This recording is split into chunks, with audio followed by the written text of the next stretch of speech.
Hey, what's up guys? This giant graveyard deck rallied up the skeleton crew to reach #1 in the world. The witch skeletons from the front and the graveyard skeletons spawning all around the tower put the opponent in a perilous position, especially since the strongest tower in the game is the Dagger Duchess, which loses all the daggers on the witch skeletons. So when you drop a giant graveyard, the opponent has a giant surprise of no daggers left on defense, causing their tower to drop too. For the new meta after the balance changes, arrows are bound to be broken. In addition to erasing Evolved Bomber, they also will eliminate Evolved Archers and Evolved Firecracker. So aggressive beatdown decks like this one that have a strong synergy with arrows are better than ever. If you have one evolution, use Evolved Barbarians. It's time to use 0% of our skill to spawn 100% of our wins and assert dominance. And a ton of spawning skeleton love to everyone supporting the channel with credit code SirTag. Yo, we gotta give me his Der Gruß. What's up, man? I think this guy's probably German. Jawohl, wie geht's dir?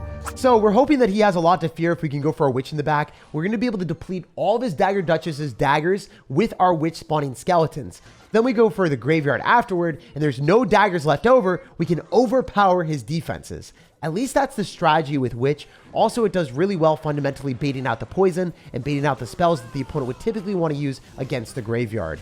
So that's why it works really well. Unfortunately, we're not going to find any damage here. We did find all of his elixir though. He went in for a aggressive bowler, Little Prince, ability, pretty much everything that he owns to his name.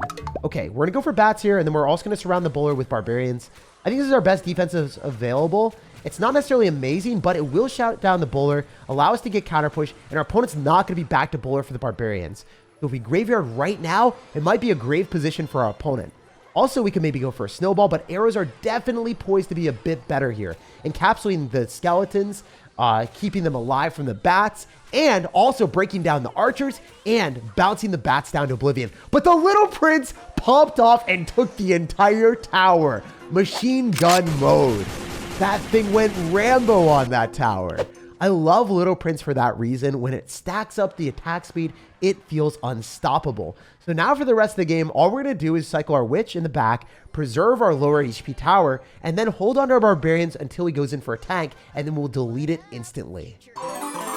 The game went exactly as we thought. Evil barbarians are broken on defense because no beatdown deck can ever break through them. After the duel of Giant Graveyard, it's evident that our deck is simply superior, pushing us up to 2,700 in the world. We gotta give me someone from Munich Warriors, another German clan. We have an immense plan of spamming as many evolutions as we can, but it's not necessarily working out because I can't go for bats directly into the Lava Hound right now. We are already giving him so much spell value with the barbarians. He's not going to take that. He's just going to go for a bomber instead. So currently we dedicated 5 elixir and got nothing out of it. I think we do have to go for our bats, and hopefully we're going to be able to kill that. I don't want him to do a little splash and fireball me away. Please let me preserve my witch. I'm going to go in for a snowball to keep the skeletons in the right spot to tank for our witch. And this is going off pretty well. As long as we arrows, we're not taking that much damage. The bad thing about this is we don't have great anti-air answers right now for a balloon. If they go and bounce through with a balloon, we're forced to go for a witch. And then the Dagger Duchess might get tanked for by another win condition. And that could be absolutely game losing for me. I want to go for a witch here into the skeleton dragons. I bet you they drop something in front of it. It'd be really weird if you just let that roll. Also, when we saw Bomber, we kind of have to go in for arrows to finish off the Evolved Bomber. It's hard for us to gallivant through and expect our graveyard to do anything in that phase. So I'm going to go for a giant here with the bats. I think we just let the Evil Bomber do its thing. And we might even be able to bolster up our offense with Evil Barbarians instead of anything else. Because if you think about it from a perspective of dropping Evolution Barbarians into regular Barbarians, our Barbarians are king. So without the Bomber in cycle, I think that was the right play for us. And he identified that. Sometimes it's better to go for Evil Barbarians instead of Graveyarding. Giant Graveyard isn't always the play. It might be the assumed best play for most players, but it isn't the best play in every single situation, every aspect. As you guys saw, when the splash damage is out of cycle, you ransack and wreck your opponent with the barbarians on offense behind the giant. It isn't always the case, but it works out really well when you get it to work out. So I'm going to arrows here. I think we're able to splash onto the bomber too, barely preserving the tower at 200 HP. So there's a lot for us to still uncover here with our offense. I need to go in for a graveyard, but I'm also going to go bats here first. Then I'm going to go Little Prince. Then I can go for the graveyard because he's having to drop counters on our giant first and foremost. He doesn't have that much elixir. He went for the Lava Hound to feign some pressure, but when he did that, you know, I'm just gonna ignore it and go all in for the W. After beating another German brother, we pushed up to 2,000 in the world. We got another one. This guy's got Wizard in the banner, so you already know we're gonna be blasting through with some fiery plays. Unfortunately, we can't fire Wizard from existence. It is a card that we are gonna have to play against today eventually. However, we can snowball it directly into us, and obviously Bomber is far superior right now to Wizard. Most people are playing that, and we can arrows it away for the most part. So not super scary for our Barbarians. Also, I gotta go for Witch in the back right now since we see a lot of anti-air cards being cycled from our opponent. I don't think he's gonna be running a Lava Hound deck, so I feel comfortable cycling that. In fact, it is bound to be Giant now. I think it's gonna be Giant. All right, he's gonna kill the Witch with the Void, right? It's not that big of a deal. Let's go in for our Barbarians in the back on the same side that he might Giant. Yes! We made the prediction with our Barbarians! I knew that was a smart strategy. I felt it coming in the air tonight. Oh, please stop it. Don't do that to me, Barbarians! Stay alive! We need to thrive on defense or we're dead. One of us has to live, and hopefully it's me here. We're gonna kick you into the abyss, sir. So Tamu, I wonder what you're going to do. If we go for a graveyard right now, probably not the most optimal outcome for me. I want to wait and see if we can go for a graveyard on the other side, so then you defend with cards that aren't going to be cycled on the side that you want. So usually, if you're going to hit 10 elixir, you're going to go and drop cards in the back and the side that you want to get your damage in. So that's why he cycled the Phoenix on the left, and it did not help him on defense on the right at all, or at least it didn't for a while. Now we're going to go for a Snowball, pulverize the Night Witch, and make sure all of his cards right now are counter pushing in the wrong side. They're in the right side, but they're not in the right side. If you're telling me what I'm saying right now, this is how we got to play. We want him to always go in for pushes and not assemble the offense in the lane that he already has all of his damage. So it's working out wonderfully if we're able to go for a Little Prince to finish off the Phoenix. Obviously, the Giant put in a lot of damage, but since it's not concreted in the same side, I'm in a good spot. I'm hopefully able to go in for, I don't know, a Giant here. Also concreted. I don't know why I said that. I guess it's a weird version of saying combined. Maybe it's a new dictionary definition, guys. Who knows? We're becoming the new inventor out here. I don't know, guys. Some people have Elon Musk. Some people have, I don't know, Leonardo da Vinci. You guys have me, the most scuffed inventor of the world. Anyway, we're going to go for bats here, and we should be fine. I don't think he's going to be able to break through this. And obviously, if we go in for a Giant, then I can just continuously pile in more pressure. If we go in for a Snowball, I don't think that's the right play. We're just waiting for the Dagger Duchess to be depleted of daggers, and then we Graveyard. And then if you go in for the Night Witch, we Snowball on the bats that are spawning, we slow down the Night Witch, and we guarantee damage with the skeletons swarming. Look at that value, guys. We walk away with another win. Nothing can stop this deck. Even if it's the overpowered Evo Bomber deck that still hasn't gotten nerfed yet, but will be nerfed very shortly. So this deck, in its prime potential, we beat even when it's overpowered. And his disgusting deck is about to get nerfed in like a couple hours. Since all the other decks with Evo Bomber are getting nerfed, our deck hasn't reached its full strength yet. Well, we're reaching for new ranks at 1,500 in the world. And after the third game of the video, we got hit up by the maintenance break balance changes. So everything you just saw was before the balance changes, where our deck was not near as strong. And everything after now is with the Evolve Bomber nerf and everyone else's decks being way worse. Basically, what I'm saying is this Giant Graveyard deck that reached #1 in the world just got a lot better. Yo, we matched into someone that finished 519 in the world. And as you guys can see, the towers are a bit different now. The Dagger Duchess has significantly less health, but that's not the reason why she's overpowered. She's still ridiculously strong simply because the amount of damage that she does. So if you guys are unaware, these wall breakers are dead. They're forfeit. Of course, our opponent doesn't care because they're just cycling to the evolution. But at the same time, our Dagger Duchess is going to be played at top ladder still permanently as a staple of the game. If you have the ability to upgrade it, I definitely would. It doesn't seem like Clash Royale has any plans of nerfing it anytime soon. Anyway, we can go in for a Graveyard and a Giant if we're up enough, and I think we might be.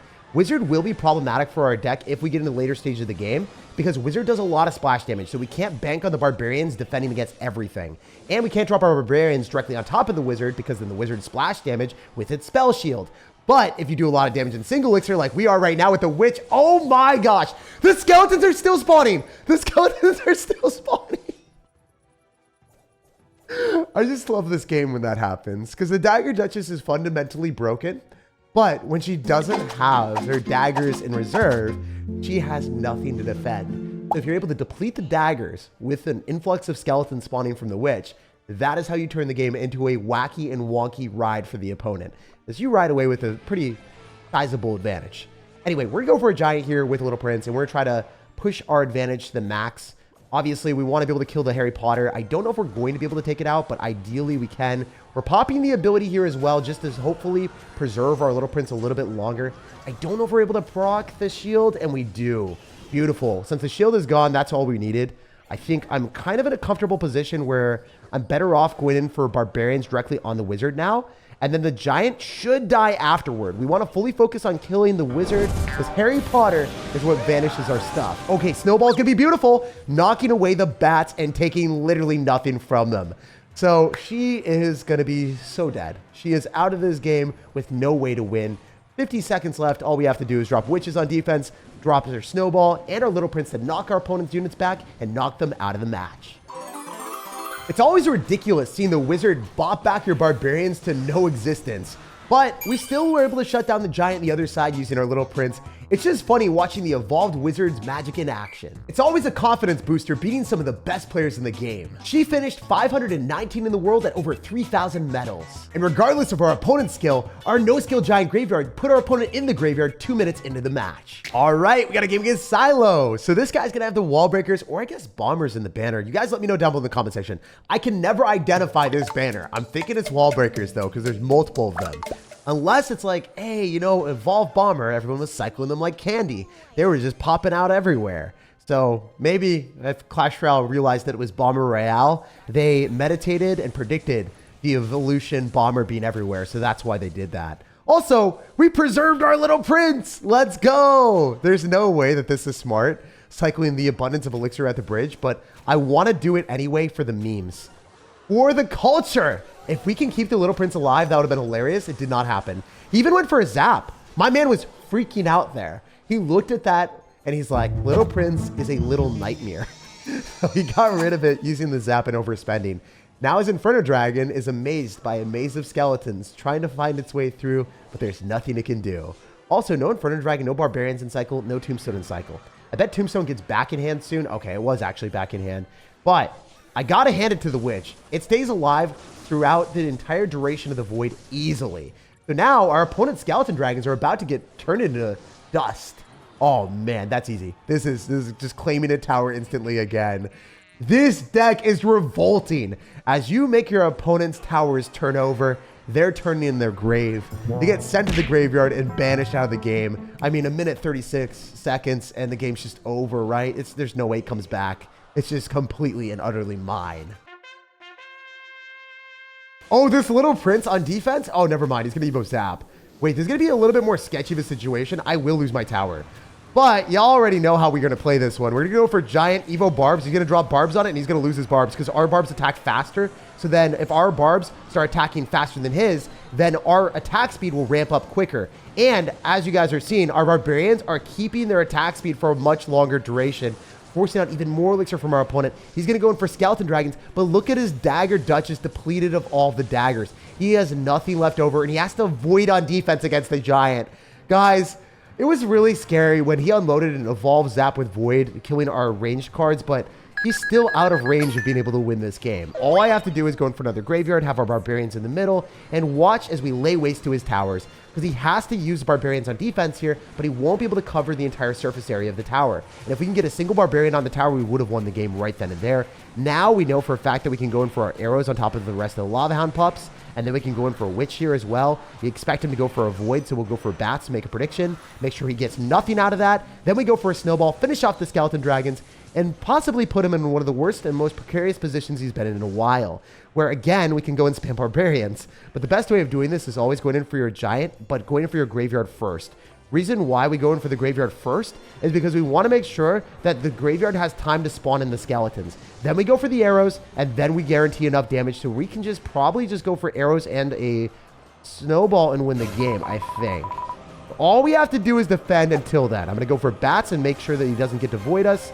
And then, wait, this is a little bit more sketchy than I wanted it to be. We're going to go in for our Snowball. We're going to get our arrows down. He's saying, oops. He's saying, oops, I hope we get it down. Do we not? No, we do. He was crying. He thought he won. Let's freaking go. Gotta hit him up with the 20-win emote. He thought he won the game. He was BMing me and he lost. Let's freaking get it. Beating bad manner players that keep spamming crying faces or mean emotes at you is the best feeling, especially when this cocky sir thought that he won for sure. Karma went full circle and slapped him in the face for sure. So Joel loves no skill, but he probably won't love our deck. Honestly, this is the epitome of toxicity, and it is even farther described as, I don't know, no skill can't encapsulate the true power of the deck and the lack of intensity that this requires from your brain.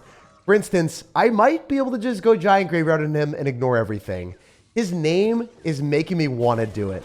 I had to resist the urge a lot today, but right now, I'm feeling aggressive. I'm feeling frivolous and frisky, and we're going to be rather risky all inning for the win. The royal delivery doesn't kill the witch. The skeletons are surrounding the tower, and he is already taking a ton of damage. This is so astoundingly stupid. The skeletons still give us damage. They're still doing damage. What the heck? I wonder if he likes his name right now. I wonder if he enjoys our deck. I wonder if he's looking at the situation and wanting to change his name immediately, because I bet you most of the people that are running skillless decks, whether it's Lumberjack Balloon Freeze or Giant Graveyard like us or like Elixir Golem Battle Healer, all have the propensity to be even less skillful against someone like this. You see the name and you have to make sure that you show them your claim to fame. And that's what this deck does. You just kind of all in for the win 90% of the time. We're also going to go and body block the left-hand side in case the guy wants to go and spam there, because there's always going to be a propensity of our opponent to spam in the side where he has more damage. I wonder if we can go for a graveyard here directly into that. Honestly, I think it's in our best interest not to. Probably better for us to continuously pile on the pressure on the other side, but it is so nice to be able to do this. I want to. I really want to, especially if we can arrows and finish off the Magic Archer, which we should. And we can go for bats on top of the delivery. Probably will come down to kill the bats, but I wonder if we're able to get damage before that happens. Also, we could go for a snowball to minimize the amount of damage he gets, knock away the knight, and now put ourselves in a position where if we take the left-hand tower, it's also going to be a bit easier for us. I assume we're going to lose our tower on the left as well, so we might as well put some damage away on the left because we're going to be in a 1-1 situation anyway. So if we're trading towers, we want to be able to make some work happen before that happens, is what I'm trying to say. Snowball here, and let's go. He has no delivery in cycle. He dropped it on defense against the graveyard. He can't be serious right now. This is seriously the worst position for our homie. And we're just going to go for a naked graveyard here because we don't need any support. We're a strong independent Wink Edition without any support out here. Going for arrows as well to seal the fate of the tower. We'll lose the tower on the left, but it doesn't even matter. Noticing our position, I want to go in for a giant, and I want to go for barbarians in the middle and mix up our skillless strategy. We've got layers to it, man. We got layers to it. Wait, what if we go barbarians? Wait, he thought we were in a graveyard. He thought he could do that to me. We don't have graveyard yet. We don't plan on just dropping graveyards. We're dropping more than graveyards. We'll let the Magic Archer die. We'll fall prey to our tower. And we waited for the last possible second to do that. Then we went for our graveyard with barbarians. Gonna have evolved skeletons. It's gonna be slightly more obnoxious now. But if he goes in for a drill directly into witch, I think we're fine. Especially since the skeletons will die to the bats, and then our own skeletons to the right will enable us a pretty nice defensive to offensive conversion. Forcing out a Magic Archer is always a guaranteed good trade for us. Go for a Little Prince here, and then we can go in for a giant when the witch wanders up. We want the Magic Archer to target onto the giant instead of everything else. Also, phenomenal play from our opponent there. Terrible snowball for me. I don't know what that was. We're not going to talk about that. It's going to graveyard independently by itself with no other support. Then we're going to go for arrows on top of the Spear Goblins. Magic Archer kind of left the tower in the dust. And now we can go for evolved bats on top of the Magic Archer if we need to. But this is one of those peculiar positions where I don't love our spot because he could play super aggressive and do a ton of damage with the drill if we mess up once. And he's stacking up an abundance of Magic Archers, so he's playing this extraordinarily well. We got to go Barbarians here, expect him to Tornado, and then we finesse him. Let's go. I don't know if you guys noticed that, but I predicted the Tornado, and I knew that that was the right play for him, so I ran away with a really solid defense, prioritizing the defense of the Magic Archers first and foremost. Now we're able to snowball on top of the majority of the skeletons, go for arrows. Wait, the Giants on the tower? How did that target the tower instead of the bomb tower? What? The most miraculous way of winning the match is when the giant punches headfirst into the tower and ignores all of our opponent's defenses. There's no doubt our giant just stole some of the archer's magic. Spawn some skeletons on the like button if you enjoyed today's video, subscribe for more daily content, and have an amazing rest of your day.